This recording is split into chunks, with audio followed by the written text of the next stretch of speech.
আমার নাম শারমিন সুলতানা। আমার বাসা খিলগাঁও থেকে একটু ভেতরে গোরান ফোকসার কাছে অপারেশন করেছি। স্টোনের কারণে পেইন হতো, তো যখন আমার পেইনটা তৈরি হচ্ছিল তখন আমি অপারেশন করে ফেললাম ইনসাফ বারগা হাসপাতালে। আমার কাছে যেটা মনে হয় আসলে, যেটা মানে যেন স্টোনটা আসলে প্রাথমিকভাবে ধরা পড়লে এটা অপারেশন পর্যন্ত যেতে হয় না। হ্যাঁ, সেই জন্য অন্তত 6 মাস অন্তর সবাই যেটা একটা আল্ট্রাসাউন্ড করে রাখে যে কোনো স্টোন তৈরি হচ্ছে কিনা, কারণ আজকাল আমাদের অনেক বেশি হচ্ছে মানুষের মধ্যে।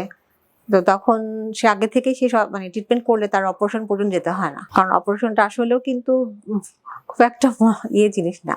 হ্যাঁ, তো যখন অল্প থাকে তখন যদি সে সেভাবে ট্রিটমেন্টে যায়, অল্পতেই তার সে সেরে যেতে পারে। এখন ভালো আছি, সবাই আমার জন্য দোয়া করবেন।